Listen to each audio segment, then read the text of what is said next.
Welcome to real GK analysis YouTube channel. हमारे इस video में आप सभी का स्वागत है। दोस्तों, आज का हमारा क्या टॉपिक रहने वाला है, या फोटो देखकर ही समझ गए होंगे, तो आपने बिल्कुल सही समझा। आज हम दोस्तों चर्चा करने वाले हैं कंप्यूटर विषय की।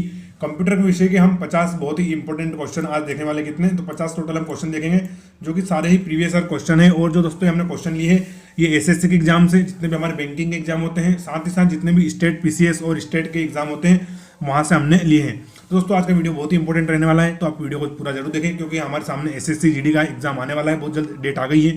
साथ ही मध्य प्रदेश में भी पटवारी वगैरह की एग्जाम निकली हुई है, वहां पर भी ऐसे प्रश्न पूछे जाते हैं। तो आप जुड़े रहें, वीडियो को पूरा देखें। चैनल पर अगर नए हो तो चैनल को सब्सक्राइब जरूर कर लें, और वीडियो को अपने अधिक से अधिक दोस्तों के साथ शेयर करें। आज दोस्तों हमारा इसका पहला भाग रहने वाला है। ऐसे हम टोटल कितने 500 क्वेश्चन करने वाले हैं, 50-50। तो इस दोस्तों में टोटल कितने 10 वीडियो आपके लिए लेकर आने वाला हूं, जिसमें हम कंप्यूटर विषय पूरा ही कवर कर लेंगे। चलिए देखते हैं आज के हमारे टॉप 50 क्वेश्चन किस प्रकार से रहने वाले हैं। तो आज का हमारा दोस्तों पहला प्रश्न है, कंप्यूटर के आविष्कारक कौन है? यानी दोस्तों कंप्यूटर का आविष्कार किसने किया था, कंप्यूटर के आविष्कारक कौन है? तो पहला ऑप्शन है हमारा वान न्यूमैन, दूसरा है जे.एस. किल्बी, तीसरा है चार्ल्स बेबेज, और फोर्थ है हमारा इनमें से कोई नहीं। तो करेक्ट आंसर हो जाएगा दोस्तों हमारा चार्ल्स बेबेज। क्या हो जाएगा? तो कंप्यूटर के आविष्कारक कौन थे? तो वो थे हमारे चार्ल्स बेबेज। तो ऑप्शन जो हमारा थर्ड है वो बिल्कुल करेक्ट है, करेक्ट आंसर है। चलिए नेक्स्ट क्वेश्चन देखते हैं हम। नेक्स्ट क्वेश्चन है हमारा, सबसे पहला कंप्यूटर का नाम क्या था? तो यानी जो दोस्तों सबसे पहले कंप्यूटर बना था उसका नाम क्या था? तो पहला ऑप्शन है हमारा आर्टरिस, दूसरा है इनायक, तीसरा है टेंडी, और फोर्थ है हमारा नोवेला। क्या है? नोवेला। तो इसका करेक्ट आंसर दोस्तों इनायक। क्या है? इनायक। तो सबसे पहले जो कंप्यूटर बना था उसका नाम क्या था? तो वो था हमारा इनायक। तो ऑप्शन सेकंड हमारा बिल्कुल करेक्ट आंसर रहेगा। नेक्स्ट क्वेश्चन है, आधुनिक कंप्यूटर की खोज सर्वप्रथम कब हुई थी? यानी दोस्तों आज का कंप्यूटर है आधुनिक कंप्यूटर, इसकी खोज सर्वप्रथम कब हुई थी? तो पहला ऑप्शन है हमारा 1949, दूसरा है 1951, तीसरा है 1946, और फोर्थ ऑप्शन है हमारा 1947। क्या है? 1947। तो सही जवाब हो जाएगा दोस्तों इसका 1946, यानी कि ऑप्शन 3 बिल्कुल करेक्ट है हमारा। तो तीसरे प्रश्न का हमारा आंसर भी क्या है? Third option. 47 में दोस्तों भारत देश आजाद हुआ था। तो आधुनिक कंप्यूटर की खोज सर्वप्रथम कब हुई थी? तो हुई थी हमारे 1946 में। तो ऑप्शन जो हमारा थर्ड है वो बिल्कुल करेक्ट है। फिर दोस्तों हमारा नेक्स्ट क्वेश्चन है, कंप्यूटर के क्षेत्र में महान क्रांति कब आई? यानी दोस्तों कब कंप्यूटर ने क्रांति ला दी? तो कंप्यूटर के क्षेत्र में महान क्रांति कब से आई? तो पहला ऑप्शन है हमारा 1977, दूसरा है 2000, तीसरा है 1955, और फोर्थ है हमारा 1960। क्या है? 1960। तो इसका करेक्ट आंसर है ऑप्शन 4, 1960। तो कंप्यूटर के क्षेत्र में दोस्तों महान क्रांति कब आई थी? तो वो आई थी हमारी 1960 में। और सारे क्वेश्चन दोस्तों PYQ हैं, यानी कि प्रीवियस ईयर क्वेश्चन है। क्या है? प्रीवियस ईयर क्वेश्चन है सारे ही, और जो हमने वेरियस एग्जाम से उठाए हैं, जिसमें मेनली एसएससी, चाहे वो एसएससी जीडी हो या एसएससी पुलिस या कोई भी हो, एसएससी का एग्जाम, जितने भी हमारे बैंकिंग एग्जाम होते हैं, कौन से बैंकिंग एग्जाम, इसके अलावा दोस्तों पीईबी, प्रोफेशनल एग्जामिनेशन बोर्ड, जो कि मध्य प्रदेश शासन का है, पीईबी। तो दोस्तों इन तीनों के ही हमने प्रीवियस ईयर क्वेश्चन उठाए हैं, तो आप हमारे साथ बने रहे। चलिए नेक्स्ट क्वेश्चन देखते हैं। नेक्स्ट क्वेश्चन है, कंप्यूटर का हिंदी नाम क्या है? दोस्तों कंप्यूटर का हिंदी नाम पूछा है, तो पहला ऑप्शन है हमारा गणना करने वाला, दूसरा है संगणक, तीसरा है हिसाब लगाने वाला, और फोर्थ है हमारा क्या? परिगणक। क्या है? परिगणक। तो इसका सही करेक्ट आंसर दोस्तों संगणक। क्या है? तो कंप्यूटर का हिंदी नाम क्या है? तो वो है संगणक। क्या है? संगणक। हालांकि दोस्तों हम कंप्यूटर का फुल फॉर्म देखें तो सी का COMPUTER, यानी common operating machine particularly used for education, technology and research, ये कंप्यूटर का फुल फॉर्म होता है। लेकिन हिंदी नाम की हम बात करें तो वो है हमारा संगणक। क्या है? संगणक, यह संगणक। तो जो हमारा पांचवा प्रश्न है, इसका सही जवाब है हमारा ऑप्शन सेकंड। कंप्यूटर साक्षरता दिवस कब मनाया जाता है? यानी कि कंप्यूटर लिटरेसी डे कब मनाया जाता है? तो पहला ऑप्शन है हमारा 5 दिसंबर, दूसरा है 14 दिसंबर, तीसरा है 22 दिसंबर, और फोर्थ है हमारा 2 दिसंबर। क्या है? 2 दिसंबर। तो करेक्ट आंसर है इसका 2 दिसंबर को। तो दोस्तों 2 दिसंबर के दिन हम क्या मनाते हैं? मनाते हैं हम कंप्यूटर साक्षरता दिवस। और वर्तमान में वीडियो में कंप्यूटर से बना रहा हूँ, तो वास्तव में हम कंप्यूटर से ही साक्षर हो रहे हैं। तो कंप्यूटर साक्षरता दिवस का करेक्ट जवाब क्या हो जाएगा? हमारा ऑप्शन 4, यानी कि 2 दिसंबर के दिन हम मनाते हैं computer literacy day.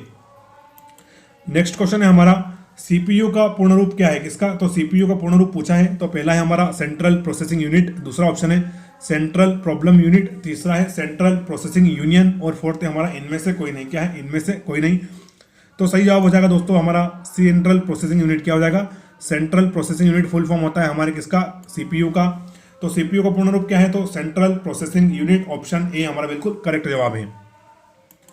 Next question है हमारा, इनमें से कौन सर्च इंजन नहीं है? क्या है? इनमें से कोई सर्च इंजन नहीं है। तो पहला है हमारा गूगल, दूसरा है याहू, तीसरा ऑप्शन है बाइडू, और फोर्थ है हमारा वोल्फ्रम अल्फा। क्या है? वोल्फ्रम अल्फा। दोस्तों करेक्ट आंसर है हमारा वोल्फ्रम अल्फा। तो जो वोल्फ्रम अल्फा है, ये एक प्रकार का सर्च इंजन नहीं है। बाकी गूगल, याहू और बाइडू तीनों ही हमारा क्या है? तीनों ही सर्च इंजन है। और वर्ल्ड का सबसे पॉपुलर सर्च इंजन कौन सा है, तो हमारा गूगल है। कौन सा है, गूगल है। हमें भी कोई भी जानकारी लेनी हो तो हम सबसे पहले गूगल ही करते हैं उसको। तो गूगल, याहू और बाइडू तीनों सर्च इंजन है, लेकिन वोल्फ्राम अल्फा एक सर्च इंजन नहीं है। तो ऑप्शन 4 हमारा बिल्कुल करेक्ट हो जाएगा। नेक्स्ट क्वेश्चन हमारा, निम्न में से कौन इनपुट इकाई है। क्या है प्रश्न, निम्न में से कौन इनपुट इकाई है। तो पहला ऑप्शन है हमारा माउस, दूसरा है कीबोर्ड, तीसरा है स्कैनर और फोर्थ है हमारा इनमें से कोई नहीं। तो इसका जवाब है, तो सॉरी, इनमें से सभी। क्या है फोर्थ ऑप्शन हमारा, इनमें से सभी। तो इसका दोस्तों करेक्ट आंसर हो जाएगा हमारा इनमें से सभी। यानी दोस्तों माउस, कीबोर्ड और स्कैनर तीनों ही क्या है, इनपुट इकाई है। क्या है, इनपुट इकाई। तो करेक्ट आंसर हो जाएगा हमारा ऑप्शन 4। नेक्स्ट क्वेश्चन देखते हैं हम। नेक्स्ट क्वेश्चन दोस्तों हमारा, नेक्स्ट क्वेश्चन, 1 किलोबाइट यानी कि केबी, 1 किलोबाइट केबी कितने बाइट के बराबर होती है। तो दोस्तों सबसे छोटी इकाई कौन सी होती है, तो सबसे छोटी इकाई होती है हमारी बाइट। कौन सी होती है, बाइट। तो उसी जगह पूछा है इन्होंने, बाइट, ये बाइट। तो 1 किलोबाइट में कितने बाइट के बराबर है या कितने बाइट होते हैं। तो पहला ऑप्शन हमारा 1024 बाइट, कितने, 1024 बाइट। फिर दूसरा है 1024 मेगाबाइट, तीसरा है 1024 गीगाबाइट और फोर्थ है हमारा इनमें से कोई नहीं। तो इसका सही जवाब है दोस्तों 1024 बाइट होते हैं। तो 1 किलोबाइट में कितने बाइट होते हैं, तो 1024 बाइट होते हैं, यानी कि 1 KB बराबर 1024 बाइट। तो ऑप्शन जो हमारा पहला है वो बिल्कुल सही जवाब है इसका 10वें प्रश्न का, कि 1 किलोबाइट में कितने बाइट के बराबर है। तो 1 किलोबाइट के बराबर है, कितने, 1 किलोबाइट कितने बाइट के बराबर है। तो सही जवाब हो जाएगा हमारा 1024 बाइट। क्या हो जाएगा, 1024 बाइट। नेक्स्ट क्वेश्चन है हमारा, 1 मेगाबाइट जिसको हम MB बोलते हैं, 1 मेगाबाइट कितने बाइट के बराबर होती है, कितने बाइट के बराबर होती है। तो दोस्तों पहला ऑप्शन है हमारा 1024 KB। क्या है, 1024 KB। फिर दूसरा है 1024 MB, दूसरा है हमारा 1024 GB और फोर्थ है हमारा 1024 TB। क्या है, 1024 TB। तो इसका सही जवाब हो जाएगा दोस्तों 1024 KB। क्या हो जाएगा, 1024 KB। यहाँ पर दोस्तों बाइट नहीं, यहाँ पर क्या आएगा, किलो बाइट आएगा। क्या आएगा, किलो बाइट। तो आप इसको थोड़ा सा बाइट की जगह यहाँ पर KB कर ले, ये ऐसा है प्रश्न। फिर से रिपीट करता हूं कि 1 मेगाबाइट में कितने किलोबाइट के बराबर है। तो हमारा सही जवाब रहेगा दोस्तों 1024 किलोबाइट के बराबर रहता है। यानी 1 MB जो हमारी हो रहती है, 1 MB वो कितने किलोबाइट के बराबर रहती है, तो 1024 के किलोबाइट के बराबर रहती है। तो करेक्ट आंसर हो जाएगा हमारा ऑप्शन ए। नेक्स्ट है दोस्तों हमारा 1 गीगाबाइट कितने बाइट के बराबर है। क्या है प्रश्न, कि जो हमारा 1 गीगाबाइट होता है ये कितने बाइट के बराबर होता है। तो पहला ऑप्शन इसका हम देखते हैं 1024 KB, दूसरा है 1024 MB, तीसरा है 1024 GB और फोर्थ है हमारा 1024 TB। तो दोस्तों इसमें भी यहाँ पर बाइट नहीं आएगा, यहाँ पर आएगा मेगाबाइट। क्या आएगा, मेगाबाइट MB आएगा। क्या आएगा, MB। ये थोड़ा सा हमारे प्रश्न टाइपिंग में गलत हो गए। 1 गीगाबाइट GB कितने बाइट के बराबर होता है। तो दोस्तों इसका सही जवाब है 1024 मेगाबाइट के बराबर। कितना, 1024 मेगाबाइट के बराबर होता है 1 गीगाबाइट। तो यानी कि 1 GB बराबर 1024 MB। तो ऑप्शन सेकंड हमारा बिल्कुल करेक्ट है। चलिए अगला प्रश्न दोस्तों हमारा, कंप्यूटर में प्रयुक्त IC चिप बनते हैं। दोस्तों जो IC चिप होते हैं जिनको हम इंटीग्रल सर्किट क्या बोलते हैं, इंटीग्रेटेड सर्किट बोलते हैं। तो कंप्यूटर में प्रयुक्त IC चिप बनते हैं। तो पहला ऑप्शन है हमारा क्रोमियम से, दूसरा है आयरन ऑक्साइड से, तीसरा है सिल्वर से और फोर्थ है हमारा सिलिकॉन से। फोर्थ क्या है हमारा, सिलिकॉन से। तो सही जवाब हो जाएगा दोस्तों सिलिकॉन से। तो जो कंप्यूटर में लगने वाली IC चिप होती है वो कहीं से बनती है, तो हमारी सिलिकॉन धातु से बनती है। किससे, सिलिकॉन धातु से बनती है। तो ऑप्शन 4 इसका हमारा बिल्कुल करेक्ट हो जाएगा। नेक्स्ट प्रश्न है हमारा, इंटरनेट के पते में पद HTTP आपने देखा हो, बहुत बार मोबाइल चलाते हैं आप, कंप्यूटर चलाते हैं तो HTTP है ना, HTTP। तो इंटरनेट के पते में पद HTTP का सही विस्तृत रूप क्या है। दोस्तों हमारा जो HTTP होता है उसका फुल फॉर्म बताना है। तो पहला है हमारा हायर टेक्स्ट ट्रांसफर प्रोटोकॉल। क्या है, हायर टेक्स्ट ट्रांसफर प्रोटोकॉल। दूसरा है हायर ट्रांसफर टेक्स्ट प्रोटोकॉल, तीसरा है हाइब्रिड टेक्स्ट ट्रांसफर प्रोटोकॉल और फोर्थ है हमारा हाइपर टेक्स्ट ट्रांसफर प्रोटोकॉल। क्या है, हाइपर टेक्स्ट ट्रांसफर प्रोटोकॉल। तो दोस्तों इसका हमारा करेक्ट आंसर है ऑप्शन 4। जो हमारा HTTP होता है उसका फुल फॉर्म होता है हाइपर टेक्स्ट ट्रांसफर प्रोटोकॉल। क्या होता है, ऑप्शन 4 बिल्कुल सही जवाब हो जाएगा। HTTP का फुल फॉर्म है हमारा hyper text transfer protocol. Option 4 बिल्कुल हमारा करेक्ट है। अगला प्रश्न है हमारा, किसी कंप्यूटर के प्रोग्राम में बच्चों द्वारा प्रयुक्त भाषा कौन सी होती है। तो दोस्तों जो कंप्यूटर की प्रोग्रामिंग होती है उसमें जो हमारे छोटे बच्चे होते हैं, बच्चों द्वारा प्रयुक्त भाषा कौन सी होती है। तो पहला है हमारा बेसिक, दूसरा है जावा, तीसरी है लोगो और फोर्थ है हमारा पायलट। क्या है, पायलट। तो इसका सही जवाब हो जाएगा दोस्तों लोगो। क्या हो जाएगी, लोगो। आपको समझाऊंगा भी मैं किस प्रकार से। तो किसी कंप्यूटर के प्रोग्राम में किसी कंप्यूटर के प्रोग्राम में बच्चों द्वारा प्रयुक्त भाषा प्राय कौन सी होती है? तो होती है लोगो। यानी दोस्तों जो छोटे बच्चे होते हैं उनको इतना पढ़ना लिखना नहीं आता, लेकिन फिर भी आपने देखा होगा वो यूट्यूब खोल लेते हैं, व्हाट्सअप खोल लेते हैं। कैसे? तो दोस्तों डायरेक्ट वो लोगों को ध्यान रखते हैं। यानी जैसे आपने देखा होगा कि यूट्यूब का हमारा कुछ इस प्रकार का लोगो रहता है चौखोट, और बीच में भी फिर एक ऐसा साइन बना होता है, तो वो डायरेक्ट क्या करते हैं उस लोगो पे क्लिक करते हैं तो उनका यूट्यूब खुल जाता है। तो दोस्तों जो हमारे बच्चे हैं वो कौन सी भाषा प्रयोग कर रहे हैं? तो वो कर रहे हैं लोगो वाली। इसे दोस्तों व्हाट्सअप का हम देखते हैं, फेसबुक का देखते हैं, तो करेक्ट जवाब क्या हो जाएगा हमारा? लोगो। दोस्तों वीडियो को पूरा आपको देखना है और चैनल को सब्सक्राइब भी जरूर करेगा, सब्सक्राइब नहीं किया हो तो। अगला प्रश्न है हमारा, एक स्वाहा निजी कंप्यूटर जो आपकी गोद में रखने लायक छोटा सा होता है क्या कहलाता है? फिर से प्रश्न रिपीट करता हूं, एक स्वाहा निजी कंप्यूटर जो आपकी गोद में रखने लायक छोटा सा होता है क्या कहलाता है? तो पहला ऑप्शन है हमारा मेन फ्रेम कंप्यूटर, दूसरा है नोटबुक कंप्यूटर, तीसरा है वर्क स्टेशन और फोर्थ है हमारा पीडीए। क्या है? पीडीए। तो इसका सही जवाब है हमारा नोटबुक कंप्यूटर। क्या है? Notebook computer. तो एक स्वाहा निजी कंप्यूटर जो आपकी गोद में रखने लायक होता है उसको हम क्या बोलते हैं? नोटबुक कंप्यूटर बोलते हैं, क्योंकि हम नोटबुक वगैरह को भी गोद में रख के आराम से लिख सकते हैं। तो उसी हिसाब से दोस्तों तो करेक्ट आंसर क्या हो जाएगा हमारा? Notebook computer. ऑप्शन सेकंड बिल्कुल राइट है। फिर दोस्तों हमारा नेक्स्ट प्रश्न है, कोंडांतरक। क्या है? कोंडांतरक एक प्रोग्राम है, वह निम्नलिखित में से किससे प्रोग्राम का रूपांतरण करता है? तो दोस्तों एक कोंडांतरक एक प्रोग्राम है, वह निम्नलिखित में से किससे प्रोग्राम का रूपांतरण करता है? तो पहला ऑप्शन हमारा मशीन से निम्न स्तर तक, दूसरा है निम्न स्तर से उच्च स्तर तक, तीसरा है उच्च स्तर से कोंडांतरण तक और फोर्थ है हमारा कोंडांतरण से मशीन तक। तो इसका दोस्तों करेक्ट आंसर है हमारा ऑप्शन 4 कोंडांतरण से मशीन तक। कहां तक? तो दोस्तों कोंडांतरक एक प्रोग्राम है जो निम्नलिखित में से किस प्रकार के प्रोग्राम का रूपांतरण करता है? तो कोंडांतरण से मशीन तक के प्रोग्राम का ये रूपांतरण करता है। तो ऑप्शन जो हमारा 4 है बिल्कुल करेक्ट आंसर है। नेक्स्ट प्रश्न है हमारा, मल्टी प्रोसेसिंग होती है। क्या है प्रश्न? की मल्टी प्रोसेसिंग होती है, यानी मल्टी का अर्थ होता है दोस्तों एक से अधिक। तो पहला है हमारा एक प्रोसेसर द्वारा, दूसरा है एक से अधिक प्रोसेसर द्वारा, तीसरा है बिना प्रोसेसर द्वारा और फोर्थ है हमारा इनमें से कोई नहीं। तो इसका सही जवाब हो जाएगा एक से अधिक प्रोसेसर द्वारा। क्या हो जाएगा? एक से अधिक प्रोसेसर द्वारा। तो जैसे शब्द से ही पता चल रहा है दोस्तों, मल्टी का मतलब ही होता है एक से अधिक, तो मल्टी प्रोसेसिंग किससे होती है? तो एक से अधिक प्रोसेसर से ही होगी। तो ऑप्शन सेकंड हमारा बिल्कुल सही जवाब है। फिर अगला प्रश्न है हमारा, निम्नलिखित में से ऑप्टिकल मेमोरी है, किस प्रकार की मेमोरी पूछी है? तो निम्न में से ऑप्टिकल मेमोरी है। तो पहला ऑप्शन है हमारा बबल मेमोरीज, दूसरा है फ्लॉपी डिस्क, तीसरा है सीडी रोम और फोर्थ है हमारा कोर मेमोरीज। क्या है? Fourth core memories. तो इसका हमारा सही जवाब हो जाएगा दोस्तों सीडी रोम। तो ऑप्टिकल मेमोरी क्या है दोस्तों? तो जो हमारी सीडी रोम होती है जिसको हम कॉम्पैक्ट डिस्क को बोलते हैं, क्या बोलते हैं?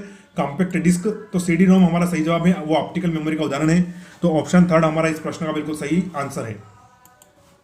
फिर अगला प्रश्न है हमारा, सीपीयू में कंट्रोल मेमोरी और तीसरा कौन सा यूनिट होता है? क्या प्रश्न दोस्तों कि सीपीयू में कंट्रोल मेमोरी और तीसरा कौन सा यूनिट होता है? तो पहला ऑप्शन हमारा माइक्रो, दूसरा है प्रोसेसर, तीसरा है आउटपुट। क्या है? आउटपुट और फोर्थ है हमारा अर्थमेटिक। क्या है? अर्थमेटिक। तो इसका हमारा दोस्तों सही जवाब है अर्थमेटिक कंप्यूटर का तीसरा यूनिट होता है। तो दोस्तों जो हमारा अर्थमेटिक लॉजिक होता है वो सीपीयू में कंट्रोल मेमोरी के साथ ही अर्थमेटिक क्या होता है? तीसरा हमारा का यूनिट होता है। और अर्थमेटिक का पूरा क्या नाम होता है दोस्तों? इसको हम ऐसे लिखते हैं ALU। क्या लिखते हैं? ALU। तो अर्थमेटिक लॉजिक यूनिट क्या बोलते हैं इसको? तो अर्थमेटिक लॉजिक यूनिट। तो यानी दोस्तों जो हमारा सीपीयू का निर्माण होता है और तीन चीजों से होता है, तीन यूनिट से होता है, कंट्रोल मेमोरी के साथ ही अर्थमेटिक लॉजिक यूनिट, तीनों मिलाकर सीपीयू बनाते हैं। तो जो हमारा 20वां प्रश्न है इसका ऑप्शन हमारा 4 बिल्कुल सही जवाब है। फिर नेक्स्ट क्वेश्चन देखें हम दोस्तों, सीपीयू के ALU में होते हैं दोस्तों। जो हमारा सीपीयू जिसको हम क्या बोलते हैं? प्रोसेसिंग यूनिट बोलते हैं, कि ALU यानी कि अर्थमेटिक लॉजिक यूनिट में होते हैं। तो पहला ऑप्शन हमारा रैम स्पेस, दूसरा है रजिस्टर, तीसरा है बाइट स्पेस और फोर्थ हमारा इनमें से सभी। क्या है प्रश्न? इनमें से सभी। तो इसका सही जवाब हो जाएगा हमारा ऑप्शन सेकंड। क्या होता है दोस्तों? तो जो हमारा सीपीयू के ALU होते हैं उसमें क्या होते हैं? रजिस्टर होते हैं। क्या होते हैं? रजिस्टर होते हैं जो किसी भी नंबर वगैरह की गणना करते हैं। तो हमारा इसका करेक्ट आंसर है ऑप्शन सेकंड। अगला प्रश्न है हमारा, गणना और तुलना के लिए कंप्यूटर के किस भाग का हम प्रयोग करते हैं? यानी जब हमें किसी चीज की गणना करनी हो या तुलना करनी हो तो इसके लिए हम कंप्यूटर के किस भाग का प्रयोग करते हैं? तो पहला है हमारा यूनिट डिस्क, दूसरा है मॉडम, तीसरा है ALU और फोर्थ है हमारा कंट्रोल यूनिट। क्या है? Control unit. तो इसका सही जवाब हो जाएगा दोस्तों ALU। तो जब भी हमें कंप्यूटर में गणना या तुलना करनी होती है तो हम किसका प्रयोग करते हैं? हम वो करते हैं ALU का, arithmetic logic unit. Arithmetic logic unit का हम प्रयोग करते हैं गणना और तुलना के लिए। तो इस प्रश्न का ऑप्शन 3 हमारा बिल्कुल करेक्ट आंसर है। नेक्स्ट प्रश्न देखें हम तो, एक हार्डवेयर डिवाइस जो डाटा को अर्थपूर्ण इंफॉर्मेशन में परिवर्तित करता है। क्या है प्रश्न? एक हार्डवेयर डिवाइस जो डाटा को अर्थपूर्ण इंफॉर्मेशन में परिवर्तित करता है। तो पहला है हमारा प्रोसेसर, दूसरा है इनपुट डिवाइस, तीसरा है प्रोग्राम और फोर्थ है हमारा प्रोटेक्टर। क्या है? फोर्थ ऑप्शन हमारा प्रोटेक्टर। तो इसका सही जवाब है दोस्तों वो है प्रोसेसर। क्या है? तो प्रोसेसर कहलाता है हमारा वो एक प्रकार का हार्डवेयर है जो डिवाइस क्या है, एक हार्डवेयर डिवाइस है जो डाटा को अर्थपूर्ण इंफॉर्मेशन में परिवर्तित कर देता है, तो उसको हम क्या बोलते हैं, प्रोसेसर। दोस्तों जब भी हम कंप्यूटर में कोई रॉ मटेरियल डालते हैं, रॉ जानकारी डालते हैं, वो फिर प्रोसेसर के माध्यम से प्रोसेस होकर हमारे लिए बिल्कुल शुद्ध आंसर के रूप में आ जाती है। यानी कि हम जो भी उसमें डालते हैं रॉ डाटा, उसको पूरी तरह प्रोसेस करके व्यवस्थित डाटा को हमें परिवर्तित कर देता है। तो काम कौन करता है, तो हमारा प्रोसेसर करता है। तो इस प्रश्न का हमारा सही जवाब क्या हो जाएगा, ऑप्शन ए बिल्कुल करेक्ट आंसर है। नेक्स्ट प्रश्न है हमारा, प्रोसेसर के 3 मुख्य भाग है। जो दोस्तों हमारा प्रोसेसर है उसके 3 मुख्य भाग पूछा है यहाँ पर। तो पहला है हमारा ALU, दूसरा है कंट्रोल यूनिट और तीसरा है रैम। फोर्थ है, दूसरा ऑप्शन है हमारा ALU, कंट्रोल यूनिट और रजिस्टर। तीसरा ऑप्शन है हमारा कैश, कंट्रोल यूनिट और रजिस्टर। और फोर्थ है हमारा इनमें से कोई नहीं। क्या है, इनमें से कोई नहीं। तो दोस्तों हमारे जो प्रोसेसर है उसके मुख्य 3 भाग है। तो वो है एक तो ALU, क्या है ALU यानी कि अर्थमेटिक लॉजिक यूनिट, फिर दूसरा है हमारा कंट्रोल यूनिट और तीसरा है रजिस्टर। क्या है, रजिस्टर। यानी कि प्रोसेसर के 3 मुख्य भाग हैं, ALU, कंट्रोल यूनिट और रजिस्टर। तो ऑप्शन जो हमारा सेकंड है वो बिल्कुल हमारा आज का सही जवाब होने वाला है। इस प्रश्न का सही जवाब है ऑप्शन दूसरा। अगला प्रश्न देखते हैं, सीपीयू और आईओ के बीच सिग्नलों के मूवमेंट को कौन नियंत्रित करता है। तो दोस्तों जो हमारा कंट्रोल सेंट्रल प्रोसेसिंग यूनिट होता है सीपीयू और आईओ के बीच सिग्नलों के मूवमेंट को कौन नियंत्रित करता है। तो पहला ऑप्शन है हमारा कंट्रोल यूनिट, दूसरा है हमारा ALU, तीसरा है मेमोरी यूनिट और फोर्थ ऑप्शन है हमारा इनमें से कोई नहीं। तो दोस्तों इसको कौन नियंत्रित करता है, तो करता है हमारा कंट्रोल यूनिट। तो सीपीयू और आईओ के बीच सिग्नल के मूवमेंट को कंट्रोल यूनिट नियंत्रित करता है। तो ऑप्शन ए हमारा बिल्कुल सही जवाब हो जाएगा। नेक्स्ट प्रश्न देखें हम, कंप्यूटर के सेंट्रल प्रोसेसिंग यूनिट का फंक्शन है। जो कंप्यूटर का सीपीयू होता है सेंट्रल प्रोसेसिंग यूनिट, उसका क्या फंक्शन है, क्या कार्य है।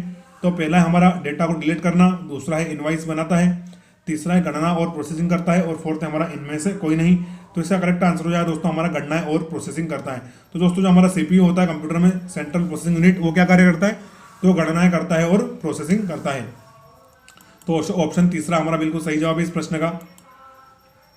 फिर नेक्स्ट प्रश्न है हमारा, निम्न में से कौन सा कंप्यूटर का बुनियादी कार्य नहीं है। यानी जो हमारा कंप्यूटर है उसका कौन सा बुनियादी कार्य नहीं है। तो पहला है हमारा डाटा को प्रोसेस करना, दूसरा है टेक्स्ट को स्कैन करना, तीसरा है इनपुट को स्वीकार करना और फोर्थ है हमारे डाटा को स्वीकार करना।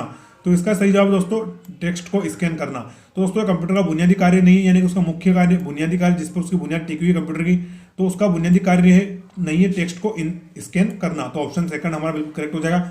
बाकी डाटा को प्रोसेस करना, जो भी हम इनपुट देते हैं उसको स्वीकार करना और डाटा को स्टोर करना, तीनों ही कंप्यूटर के बुनियादी कार्य हैं। तो ऑप्शन सेकंड हमारा इस प्रश्न का बिल्कुल सही जवाब रहने वाला है। फिर अगला प्रश्न है हमारा, परिचालन संपन्न करता है। यानी दोस्तों जो हमारा कंप्यूटर का परिचालन है वो कौन संपन्न करता है। तो पहला है हमारा एल्गोरिदम, क्या है एल्गोरिदम, फिर दूसरा है अर्थमेटिक, तीसरा है ASCII और फोर्थ है हमारा इनमें से कोई नहीं। तो इसका सही जवाब है दोस्तों हमारा अर्थमेटिक। तो जो हमारा कंप्यूटर का परिचालन संपन्न कौन करता है, तो वो करता है अर्थमेटिक। कौन करता है, अर्थमेटिक। तो ऑप्शन 2 हमारा बिल्कुल करेक्ट आंसर है। फिर अगला प्रश्न है हमारा, कंप्यूटर में अधिकांश प्रोसेसिंग किस में होती है। तो जो हमारा कंप्यूटर होता है उसमें अधिकांश हम प्रोसेसिंग कहाँ पर होती है। तो पहला है हमारा मदरबोर्ड में, दूसरा है मेमोरी में, तीसरा है सीपीयू में और फोर्थ ऑप्शन हमारा रैम में। क्या है, रैम में। तो इसका दोस्तों सही जवाब है हमारा सीपीयू में, क्योंकि इसका नाम ही क्या है, सेंट्रल प्रोसेसिंग यूनिट। तो अधिकांश प्रोसेसिंग भी यही करेगा। तो कंप्यूटर में अधिकांश प्रोसेसिंग किस में होती है, तो हमारा होती है सेंट्रल प्रोसेसिंग यूनिट में। अगला प्रश्न है हमारा, कंप्यूटर निम्नलिखित में से कौन से कार्य नहीं करता है। यानी दोस्तों कंप्यूटर कौन से कार्य नहीं करता है। तो पहला है हमारा प्रोसेसिंग, दूसरा है अंडरस्टैंडिंग, तीसरा है इम्यूनिटिंग या इम्प्यूटिंग और फोर्थ है हमारा आउटपुटिंग। क्या है, आउटपुटिंग। तो इसका सही जवाब हो जाएगा दोस्तों अंडरस्टैंडिंग। तो कंप्यूटर क्या नहीं करता है, तो कंप्यूटर अंडरस्टैंडिंग कार्य नहीं करता है। तो ऑप्शन 2 या ऑप्शन दूसरा हमारा बिल्कुल सही जवाब है। फिर अगला प्रश्न है हमारा, प्रमुख मेमोरी किसमें, जो हमारी प्रमुख मेमोरी है वो किसके समन्वय से कार्य करती है। जो प्रमुख मेमोरी है वो किसके समन्वय से कार्य करती है। तो पहला है हमारा इंटेल, दूसरा है विशेष कार्य कोड, तीसरा है रैम और फोर्थ है हमारा सीपीयू। क्या है, फोर्थ हमारा सीपीयू। तो इसका दोस्तों हम करेक्ट आंसर देखते हैं, वो है हमारा सीपीयू। तो प्रमुख मेमोरी किसके समन्वय से कार्य करती है, तो हमारा सीपीयू सेंट्रल प्रोसेसिंग यूनिट के समन्वय से वो कार्य करती हैं। तो ऑप्शन 4 हमारा बिल्कुल सही जवाब हो जाएगा। फिर अगला प्रश्न देखते हैं हम, माइक्रो प्रोसेसर जो कंप्यूटर का मस्तिष्क होता है उसे कहा जाता है। क्या है प्रश्न कि माइक्रो प्रोसेसर जो कंप्यूटर का मस्तिष्क होता है उसे कहा जाता है। तो पहला है सॉफ्टवेयर, दूसरा है माइक्रोचिप, तीसरा है मैक्रोचिप और फोर्थ है हमारा सभी कथन सत्य। क्या है, सभी कथन सत्य हैं। तो इसका सही जवाब है दोस्तों उसको हम माइक्रोचिप बोलते हैं। तो दोस्तों काफ़ी छोटा प्रोसेसर होता है जिसको हम माइक्रो प्रोसेसर ही बोलते हैं। जो कंप्यूटर का मस्तिष्क होता है उसको हम क्या बोलते हैं, उसको हम बोलते हैं माइक्रोचिप। तो ऑप्शन जो हमारा सेकंड है वो बिल्कुल सही है। नेक्स्ट क्वेश्चन है हमारा, कंप्यूटर द्वारा प्रोड्यूस किया गया परिणाम है या परिमाण है। कंप्यूटर द्वारा प्रोड्यूस किया गया परिमाण है, तो पहला है मेमोरी, दूसरा है डाटा है, तीसरा है आउटपुट और फोर्थ है हमारा इनपुट। क्या है? इनपुट। तो इसका दोस्तों सही जवाब हो जाएगा आउटपुट। क्या हो जाएगा? आउटपुट। दोस्तों जो भी कंप्यूटर हमें प्रोसेस करके रिजल्ट देता है उसको हम क्या बोलते हैं? आउटपुट। और इनपुट किसको बोलते हैं? जो डाटा हम उसके अंदर प्रवेश कराते हैं, उसमें डालते हैं, यानी जो डाटा हम उसके अंदर इन करते हैं यानी इनपुट करते हैं, तो वो क्या होता है? इनपुट। उसके बाद जो हमारा रॉ मटेरियल को प्रोसेसिंग करने के बाद जो हमें सही रिजल्ट देता है उसको हम क्या बोलते हैं? आउटपुट। क्या बोलते हैं? आउटपुट। तो कंप्यूटर द्वारा प्रोड्यूस किया गया परिमाण है, तो सही जवाब हो जाएगा हमारा आउटपुट। अगला प्रश्न है, इनपुट का आउटपुट में रूपांतरण किया जाता है। तो पहला है हमारा मेमोरी द्वारा, दूसरा है सीपीयू द्वारा, तीसरा है इनपुट और आउटपुट द्वारा और फोर्थ है हमारा पेरिफेरल्स द्वारा। तो दोस्तों जो हमारा इनपुट को आउटपुट में बदलता है वो हमारा बदलता है सीपीयू। कौन बदलता है? सीपीयू। तो हमारा जो सेंट्रल प्रोसेसिंग यूनिट होता है वही हमारे इनपुट को आउटपुट में बदल देता है। तो ऑप्शन दूसरा हमारा बिल्कुल सही जवाब है इस प्रश्न का। फिर अगला प्रश्न है, प्रोसेस्ड डाटा को कहते हैं। क्या है? जो हमारा प्रोसेस्ड डाटा होता है उसको हम क्या कहते हैं? तो पहला ऑप्शन हमारा आउटपुट बोलते हैं, दूसरा है प्रोसेस, तीसरा है इनपुट और फोर्थ है हमारा सभी। क्या है? फोर्थ सभी। तो जो हमारा प्रोसेस्ड डाटा होता है उसको हम क्या बोलते हैं? तो उसको हम बोल रहे हैं प्रोसेस। क्या बोल रहे हैं? प्रोसेस। तो ऑप्शन सेकंड बिल्कुल हमारा करेक्ट आंसर है। नेक्स्ट क्वेश्चन देखते हैं। नेक्स्ट है, सीपीयू के मुख्य घटक हैं। जो दोस्तों हमारा सीपीयू यानी कि सेंट्रल प्रोसेसिंग यूनिट है, इसके मुख्य घटक कौन कौन से हैं? तो पहला है हमारा कंट्रोल यूनिट, दूसरा है मेमोरी, तीसरा है अर्थमेटिक लॉजिक यूनिट और फोर्थ है हमारा सीपीयू। तो दोस्तों तीनों ही इसके मुख्य घटक होते हैं। जो भी हमारा सीपीयू है वो 3 यूनिट से मिलकर बनता है। तो पहली है कंट्रोल यूनिट, फिर दूसरी मेमोरी और तीसरी हमारी अर्थमेटिक लॉजिक यूनिट। तो जो हमारा 36 नंबर का प्रश्न है इसका करेक्ट आंसर हो जाएगा ऑप्शन 4। अगला प्रश्न है, कंप्यूटर की क्षमता है यानी दोस्तों कंप्यूटर की एफिशिएंसी क्षमता पूछी है।